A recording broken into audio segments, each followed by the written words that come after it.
आखिर ये क्यों कहा जा रहा है कि अरविंद केजरीवाल कुछ बदले बदले दिखाई दे रहे हैं। देखो दोस्त, जो भी कुछ कहूंगा ना, आज से ना आप उसको बस नोटिस करना शुरू करना, और जैसे आप नोटिस करना शुरू करेंगे ना तो आप राजनीति की बारीकियों को समझना शुरू कर देंगे।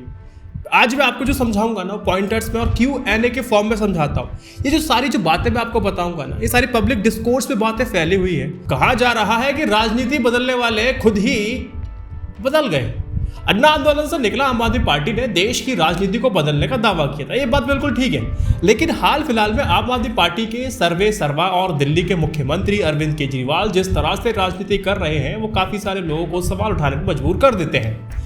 अरविंद केजरीवाल की लेटेस्ट जो अपडेट है उससे बिल्कुल स्पष्ट हो जाता है कि राजनीति को बदलने निकली आम आदमी पार्टी अब खुद ही बदल चुकी है। ऐसा कहा जा रहा है। अरविंद केजरीवाल ने राजनीति में उतरते हुए जनता से यह वादा किया था कि वो देश को एक वैकल्पिक राजनीतिक व्यवस्था देंगे जो वर्तमान व्यवस्था से बिल्कुल अलग होगी। ये कितनी अलग होगी? वो एक ऐसी व्यवस्था होगी जिसमें जनता की आवाज सुनी जाएगी, जनप्रतिनिधियों को कोई विशेष छूट नहीं दी जाएगी, कोई पार्टी हाईकमान का कल्चर नहीं होगा, जनता का जो हित है वही सर्वोपरि होगा। केजरीवाल के इसी वादे का कमाल था कि जनता ने उन पर बढ़ चढ़ करके विश्वास किया, भरोसा किया और उन्हें प्रचंड बहुमत दिलाया और दिल्ली पहुंचा दिया, फिर दिल्ली से पंजाब पहुंचा दिया। अब लोगों को उनमें कुछ अलग दिखाई दिया, उनको काफी उम्मीद थी, लेकिन सब बदल गया। देखो, दिल्ली में एक बेहतर शिक्षा मॉडल, स्वास्थ्य सुविधाएं, मुफ्त बिजली पारी देकर के केजरीवाल उस वादे पर खरे तो उतरे हैं, दिखाई भी पड़ते हैं। शायद उनकी इसी कोशिश का सकारात्मक परिणाम उन्हें पंजाब में मिल जाता है। लोग इसी चीज से परेशान हैं जो सेकंड पॉइंट में आपको बता रहा हूं। लोग कह रहे हैं सब करते हैं ताकत का दुरुपयोग, वैसे ही अरविंद केजरीवाल ने शुरू कर दिया। और अरविंद केजरीवाल क्यों ना करे ताकत का उपयोग? क्योंकि जिस तरह से पंजाब पुलिस ने कांग्रेस नेता अलका लांबा और कुमार विश्वास को अरविंद केजरीवाल पर टिप्पणी करने के मामले में नोटिस थमाया है, उससे बिल्कुल बात साफ हो जाती है। आपको याद तो होगा ना कि पंजाब विधानसभा चुनाव से पहले अरविंद केजरीवाल पर खालिस्तानी संगठनों से संबंध होने का आरोप लगाया गया था। अब पंजाब पुलिस ने सीधे उनके यहाँ दस्तक दे दी थी और मैंने विश्लेषण किया था कि इस आरोप से अरविंद केजरीवाल का फायदा ही होना है। वो आप जाके देख सकते हैं अगर देखना हो तो। बात तो पुरानी होगी, लेकिन अब लोगों के बीच में इस बात की चर्चा की जाने लगी है कि क्या अरविंद केजरीवाल भी राजनीति के उसी पुराने रंग में रंग गए हैं जिसकी वह हमेशा से आलोचना करते हुए आए थे। क्या इसी पंजाब मॉडल के भरोसे वे गुजरात, हिमाचल और बाकी पूरी देश जीतने की मंशा रखते हैं? उनकी इस राजनीति के क्या मायने हैं? साफ है कि पंजाब विधानसभा चुनाव के दौरान केजरीवाल पर खालिस्तानी संगठनों से संबंध होने के आरोप का हिसाब करने के लिए कुमार विश्वास के घर पर पंजाब पुलिस ने दस्तक दी थी। अगर मैं आसान शब्दों में कहूं तो आप कह सकते हैं कि अरविंद केजरीवाल के बदलापुर में कुमार विश्वास कह सकते हैं कि बहुत ही शुरुआती टारगेट है। जहां तक, देखो, एक बात मैं भी मानता हूं, इस बात को आप भी मानेगा, जहां तक कल्याणकारी योजनाओं की बात है, केजरीवाल अपने उस लक्ष्य की ओर आगे बढ़ते दिखाई देते भी हैं और बढ़ भी रहे हैं, लेकिन इस लक्ष्य के और इसी को दिखाकर पूरे देश पर वो राज नहीं कर सकते। अरविंद केजरीवाल ने क्या किया? केवल राजनीतिक टिप्पणियों के कारण तेज बग्गा, नवीन कुमार जिंदल सहित कई कांग्रेसी नेताओं पर पुलिसिया कार्रवाई करके वो क्या संदेश देना चाहते हैं? इसका उन्हें क्या लाभ होगा या नुकसान होगा अरविंद केजरीवाल को? क्योंकि वैकल्पिक व्यवस्था देने का वादा उनकी इस हरकत से तो मेल खाता नहीं है। अगर जनता को यह लगा कि यह पार्टी भी औरों की तरह है तो उसका नुकसान सिर्फ पंजाब में ही नहीं बल्कि दोस्त हिमाचल से लेकर गुजरात तक होगा। बस इतना ही नहीं। अरविंद केजरीवाल वहां से सोचना शुरू करते जहां तक लोग विश्लेषण करके खत्म कर देते हैं। तीसरा पॉइंट समझिए, चतुर चालाक अरविंद केजरीवाल ने भी इतना कच्चा खेल नहीं खेला है कार्रवाई करके। सारी बातों वो समझते हैं, लेकिन फिर भी उन्होंने किया। मैं समझता हूं कैसे। वो परेशान करते रहे, हम काम करते रहे। कुछ साल पहले ही अरविंद केजरीवाल, आम आदमी पार्टी के अरविंद केजरीवाल सरकार की टैगलाइन हुआ करती थी, परेशान करते रहे, हम काम करते रहे। दिल्ली में उपराज्यपाल की शक्तियों को बढ़ा करके केंद्र की भाजपा सरकार ने अरविंद केजरीवाल की मुश्किलों को बढ़ाने में कोई कसर नहीं छोड़ी थी। लेकिन इन सारे तमाम अड़चनों के बावजूद अरविंद केजरीवाल ने और आम आदमी पार्टी के तमाम नेताओं ने वो परेशान करते रहे, हम काम करते रहे के नारे के साथ आगे बढ़ते रहे।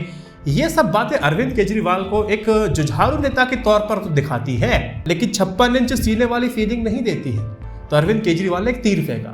आज देश में जिस तरह की राजनीति चल रही है उसमें समाज का एक वर्ग खुद को हाशिए पे खड़ा महसूस कर रहा है। वे अपने लिए देश के सत्ताधारी पार्टी से किसी को लड़ते हुए देखना चाहता है।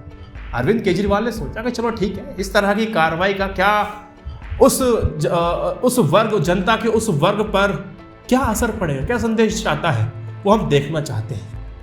एक संदेश ये जाना चाहिए कि हर मुद्दे पर अरविंद केजरीवाल केंद्र से लड़ने के लिए तैयार खड़े हैं। यदि यह संदेश जनता तक जाता है तो उसका फायदा अरविंद केजरीवाल को होगा। वो सिर्फ इसी को देखें। देखो, जो 1990 की राजनीति थी वो 2020 की राजनीति हो ही नहीं सकती, ये बदलती रहती है। चौथी बात, अरविंद केजरीवाल का एक बहुत बड़ा ट्रांसफॉर्मेशन, इसी चीज को आपको देखना है। केजरीवाल ने 2 चीजों को समझ लिया है। क्या समझ लिया भाई? इलेक्शन के रिजल्ट को देखते हुए कहा लोगों का जो रुझान है वो राइट विंग की तरफ लगातार बढ़ता जा रहा है और मांग भी उस तरह की होती जा रही है। और दूसरा कि देश भाजपा प्रधान होने जा रहा है। अरविंद केजरीवाल को पता है कि दिल्ली मॉडल को बेच करके पंजाब तो पहुंच गए, पंजाब दिल्ली मॉडल को बेच करके अब सीधे गुजरात, हिमाचल प्रदेश, उत्तर प्रदेश और अलग अलग प्रदेशों में पहुंचना है, तो भैया कुछ अलग करना पड़ेगा। विकास तो ठीक है लेकिन हिंदुत्व को भी अपनाना पड़ेगा। अरविंद केजरीवाल ने इसके लिए दिल्ली विधानसभा चुनाव के दौरान ही अपनी इमेज को बदलते हुए हनुमान भक्त साबित करने की कोशिश की थी, क्योंकि रामपत कॉर्पोरेट बीजेपी का है तो हनुमान जी पे अरविंद केजरीवाल ने ले लिया। बहुसंख्यक आबादी की राजनीति को समझते हुए अपनी रणनीति में बदलाव करते हुए अरविंद केजरीवाल ने मुस्लिम समुदाय से ठीक उसी तरह से परहेज करना शुरू कर दिया जैसे कि उत्तर प्रदेश में अभी हाल ही में क्या हुआ था, जो अखिलेश यादव ने किया था। आसान शब्दों में अगर मैं कहूँ तो बात यह है कि आम आदमी पार्टी को मुस्लिम समुदाय का वोट तो चाहिए, लेकिन अरविंद केजरीवाल उनके लिए खुलकर बोलने के बजाय बचना चाहते हैं। कहीं उनका बहुसंख्यक आबादी का जो समीकरण है वो साधने के चक्कर में बिगड़ ना जाए। अरविंद केजरीवाल इसी रणनीति से आगे बढ़ते जा रहे हैं। अब आप इसी दृष्टिकोण से देखना कि अरविंद केजरीवाल जब भी बात करते हैं, है ना, वो खुल करके आते हैं सामने? नहीं आते हैं। बात करते हैं तो कितने डिप्लोमेटिक तरीके से करते हैं। अरविंद केजरीवाल के पास पहले क्या था ना, अरविंद केजरीवाल को पहले मुसलमान को सब जातियों का वोट मिलता था, लेकिन अब खुल के खड़ा नहीं होना चाहते एक पर्टिकुलर कम्युनिटी के लिए। ये एक होता है राजनीति में बदलाव जो अरविंद केजरीवाल ने किया है। ये अच्छा है गलत है, ये तो अरविंद केजरीवाल के लिए अच्छी बात है, लेकिन देश के लोकतंत्र के लिए तो अच्छी बात नहीं है ना। ये सारी चीज़ अगर आप करेंगे तो आप सामने वाले को तो आप कह रहे हैं कि आप ध्रुवीकरण कीजिए साहब, हमें तो फायदा ही होगा। आप एक समाज को हाशिए पे डाल करके देश में विकास कैसे कर सकते हैं? आप 10 लोगों को असंतुष्ट करके 90 को संतुष्ट करेंगे तो आप सोचेंगे कि देश के अंदर समस्याएं नहीं होंगी। भैया वो तीसरा व्यक्ति तो बैठा हुआ है इस अशांति पैदा करने के लिए। भारत के अंदर ही आप कह सकते हैं असामाजिक तत्व तो नहीं है ना, भारत के बाहर भी तो असामाजिक तत्व है, वो इसका फायदा उठाएंगे। अलगाववाद की जो सोच है, जो भावना है, वो क्यों पैदा करने की कोशिश करते हो? क्यों उसको पनपने देना चाहते हो? क्यों ख़त्म नहीं कर देते इस अलगाववाद की सोच को पनपने से पहले? लेकिन वही है ना कि अपनी राजनीति के चक्कर में ये सारी चीज़ें होंगी। अरविंद केजरीवाल को यहाँ पर गलत नहीं ठहरा रहा हूँ, लेकिन तरीका ही पब्लिक को ऐसा ही पसंद आता है, तो क्या कर सकते हैं? राजनीति वही करेगा जो पब्लिक की डिमांड है, वही तो एक राजनेता सप्लाई करेगा। That's it from my side. इस वीडियो को 3 व्हाट्सएप ग्रुप पर शेयर कीजिएगा। जय Hind, Vande Mataram, stay updated, stay educated, सत्यमेव जयते, नमस्कार।